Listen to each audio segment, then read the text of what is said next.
You've been screaming and singing along at a concert all night. The next day you try to whisper to a friend, and barely any sound comes out.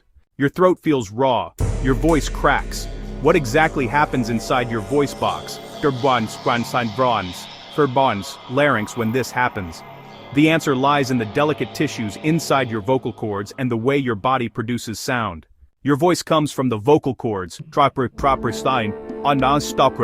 vocal folds, two thin strips of tissue inside your larynx. When air passes through them, they vibrate, producing sound. Pitch, volume, and tone depend on how tightly these cords stretch and how fast they vibrate. Screaming or yelling forces the vocal cords to vibrate at maximum intensity, often faster and with more force than normal speaking. Screaming for long periods causes the tiny tissues of the vocal cords to become inflamed and swollen. This condition is called laryngitis. The swelling changes how the cords vibrate. Air passing through inflamed cords produces a hoarse, weak, or strained sound. Even whispering now requires more effort because the cords aren't functioning normally.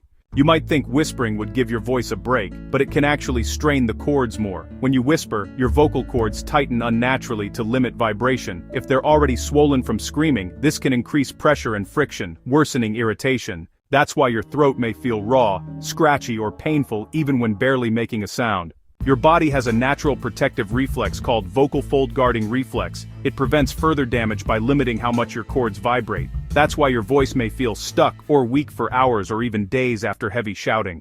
This reflex is your body's way of telling you, give me a break. Most vocal strain heals on its own. Resting your voice, staying hydrated, and avoiding whispering or yelling helps the cords recover. If swelling persists, medical treatment may be needed, including vocal therapy or anti-inflammatory care. Healthy vocal cords can fully recover if you let your body heal properly. Your vocal cords are surprisingly resilient. Even after hours of screaming, they can regain normal function with proper rest. But repeated strain, like daily shouting or frequent screaming, can cause long-term damage, including vocal nodules, small callus-like bumps that affect tone and pitch. Taking care of your voice is essential, especially if you love singing, performing, or talking frequently. So, what happens to your voice box when you try to whisper after screaming at a concert? Your vocal cords are inflamed. Whispering can strain them further. Your protective reflex reduces vibration, making your voice weak, and with rest and care, your vocal cords gradually return to their full function. If you love discovering the hidden science inside your body, make sure to like this video and subscribe for more fascinating explanations of everyday phenomena.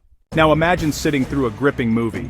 You really need to pee, but you refuse to leave because you don't want to miss the ending. What actually happens inside your bladder during this intense waiting game? In the next video, we'll explore the surprising science behind bladder control and discomfort.